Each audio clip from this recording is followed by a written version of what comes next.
a former defense minister who knows everything about today because 8 years ago he was on the seat. 4 years ago he was here as well. I'm talking about Dominic Nitiwul. You're live on GHOne TV. Honorable, usually before a nominee takes his seat, what goes through your mind?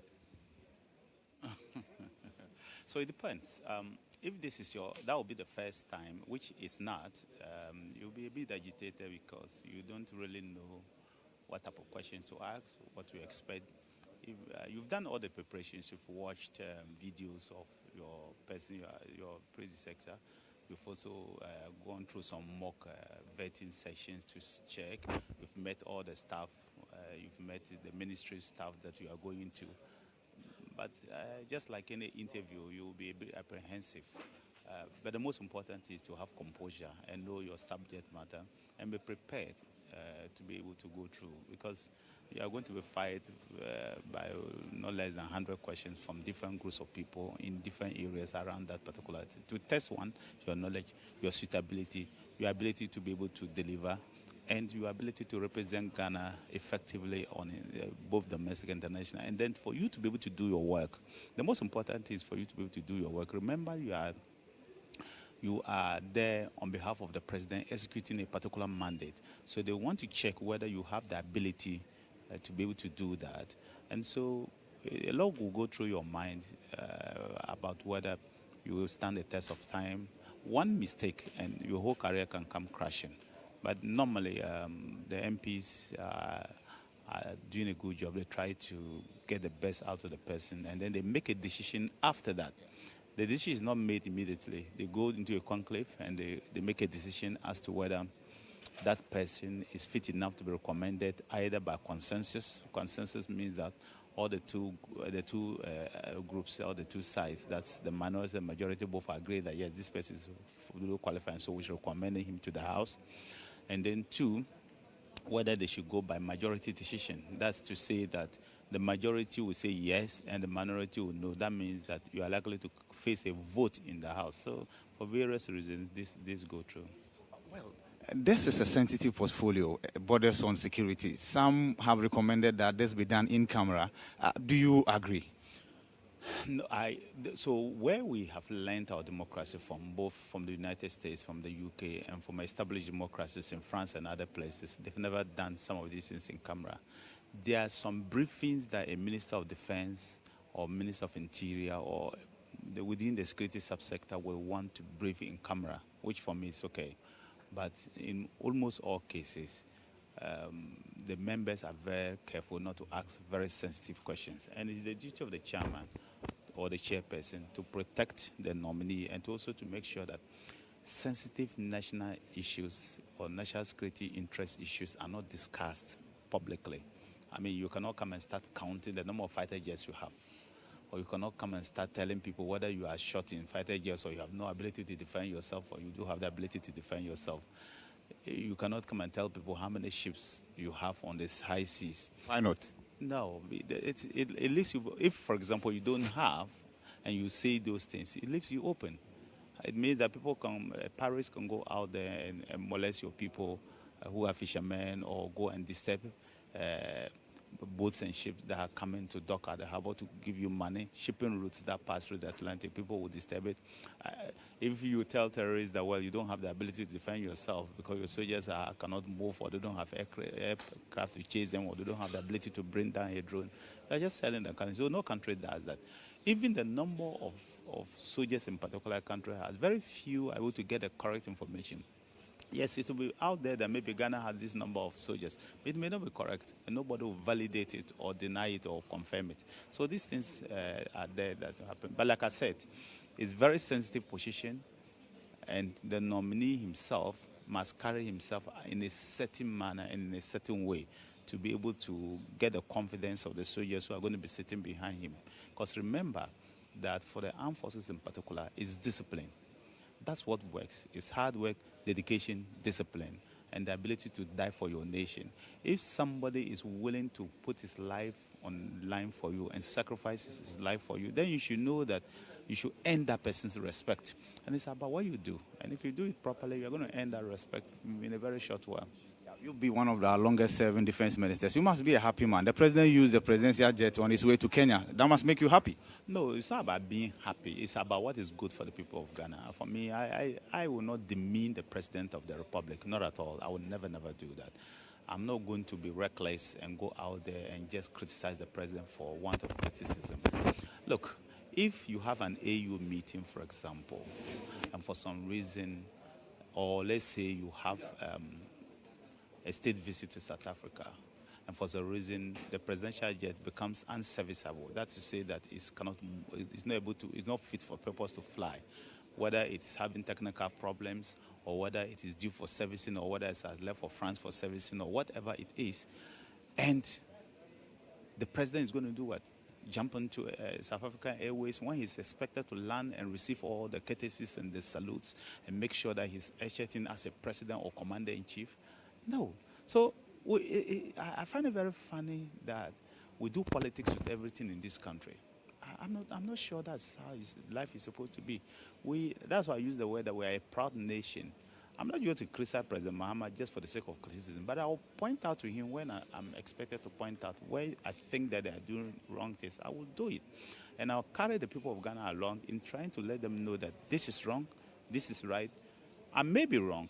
I'm not perfect. I don't know everything. I may be wrong, I may be right, but I'll do my best to hold them accountable for what they have said before, their actions, and what they need to do, and give them the alternative and let them know that, no, this is not the way to govern this country. I think that these other ways, because you have to give them a balance. You have to give the people of Ghana a balance for them to be able to appreciate that, look, what these people are doing is either good or bad. I will not just criticize for the sake that, because it's not everything they're going to do that will be bad.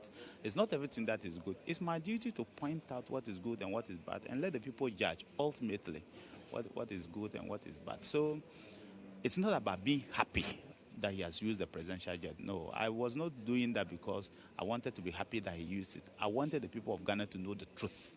And he vindicated what I said by using it 2 days later. Now, let's talk about the vexed matter of Galamsey. Your men were out there. The Interior Minister was here. The Lands Minister, equally designate, was here yesterday. He talked about the fact that they will be using water guards and not the military. Is that the way to go? So this concept was we had what we call water guards. These boys were trained by us. But let me ask you a question. If you go and you put some young men as border guard, will they carry weapons or do not carry weapons? And if they don't carry weapons and tomorrow somebody attacks them and they die, who's held responsible? These are simple questions that you need to do. Would they be formed in the form of a company? Would they be able to seize excavators? How would they seize excavators? Would they use weapons to be able to do that? If you cannot answer these simple questions, it is not as easy as somebody will just imagine that this is what I will do. The basic questions that I'm just asking. Because, yes, the Interior Minister is supposed to license the usage of guns. What type of guns will they use? Would they use assault rifles? Would they use normal pump action guns? What sort of bullet would they use? Would they use the AA or the BB? Would they use the military-grade weapons? If they don't use weapons, you can go and ask Forestry Department why they started asking for weapons. What will happen to them when they are mining and some of the mining people may be armed? What do you do with them?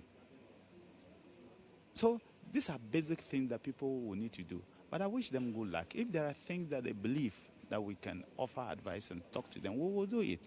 So it's not as if we are using military or not using military. No. Who will want to use military on his own citizens? Nobody. Nobody will want to use the military on his own citizens. But go and see how currently the forest is being invaded. Go and see how the waterways are being invaded. People who thought that for 8 years they were not mining have suddenly jumped in there and do all manner of mining. You can find out. You can go. And very soon we'll start going to the field with you, the journalist, to see for yourself what is going on. We're not going to sit back and sit in Accra and be making baseless allegations. Or I hear. No. We will take you there ourselves. We will take you forcefully to the place and go and show you this is what is happening. This is not what is happening. We think that this is what's supposed to have been done.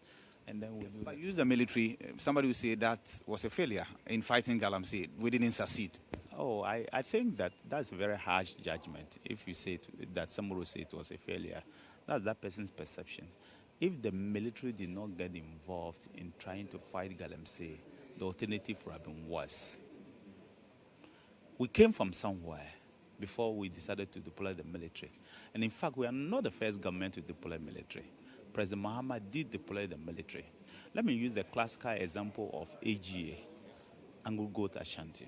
The company had to fold after the 2014 incident where their own corporate communication manager was run down by their own vehicle because the Galamseys were charging on him. The vehicle was reversing and he fell off. In trying to jump there, he fell off and he died, unfortunately. May God give him rest, and I wish his condolences to the family. They folded off.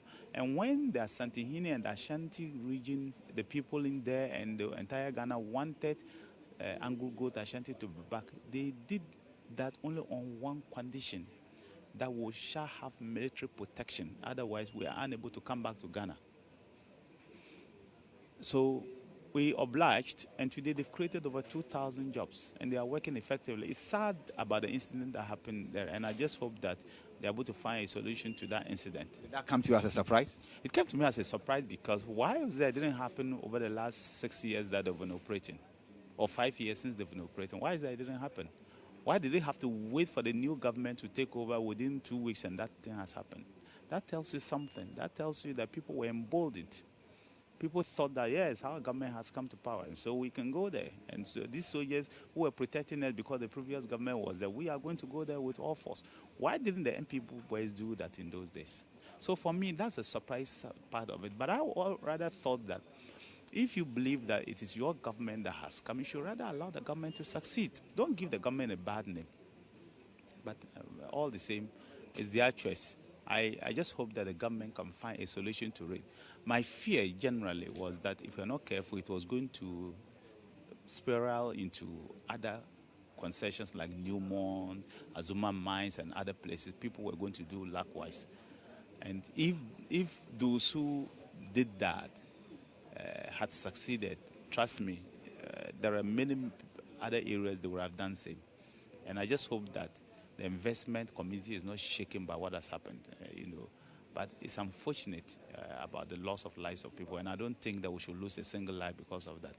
I just always think that if we can have patience and talk among ourselves, we can solve our problems. It was a matter of having patience within that few seconds, those minutes, those hours, 10, 11 in the night, and sit down and say, oh, let's go report to, this is what we want to do. The military is preventing us. I think that let's talk about it. Let's talk to the company. Maybe the company will find other ways of solving the problem. Together with government, it will have helped all of us and the nation. Because we are building a nation together. And we don't want the situation whereby tomorrow we will have problems. And I don't think that anybody should do things that will create problems for this nation. It doesn't matter who you are. Finally, let me give you an opportunity to respond to this. So the president has written to the IGP, asking the IGP to investigate the election-related death from 2020-2024. Some men in uniform under you, the military, were equally involved.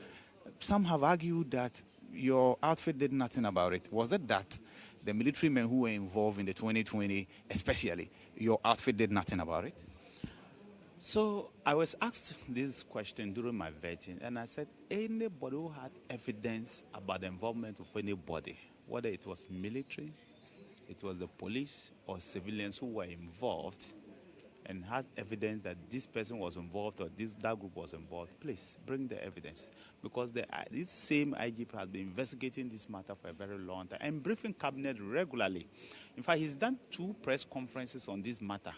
If you care to know, he's done 2 press conferences on this matter to explain what happened in Judgement, what happened in Odio, the people who are in court, what happened in, you remember the former MP for Savlugu was also in court. So several people were in court. My good friend Neil and some boys around here were also in court for all the violence. Judgement. So I say that the military cannot investigate themselves. By the nature of law, they cannot do that. The police should not investigate themselves. But the IGP and his team kept investigating from different sources, and they have said that, look, we told them, don't close up this case. Continue investigating to make sure that justice is done. If the fault was from the security agencies, we'll punish them. If the fault was from the people themselves, we'll punish them.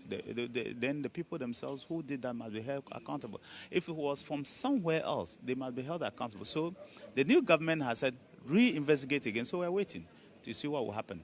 But let it not be said anywhere that the military were not held accountable. No, not at all. Because they were not found guilty. So how could they have been held accountable or not held accountable? No. Ashaman.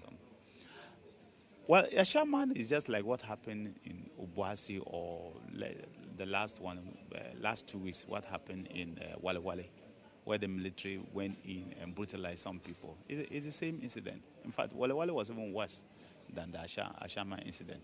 It's just because Wale Wale is far up in the north, many of the media people in Accra didn't take up that story. So these things happen over the period, but as a minister for defense, and I'm sure that question will come up to him, he has to also help improve the relationship between the public and the soldiers. He has to find a way. I did my part to improve. It was better than I came to meet it. I'm sure as he continues to do that over the period, maybe by the time we'll continue to build the democracy into the near future, we're not going to have the problems that we're having. Thank you very much, Dominic Nitiwul.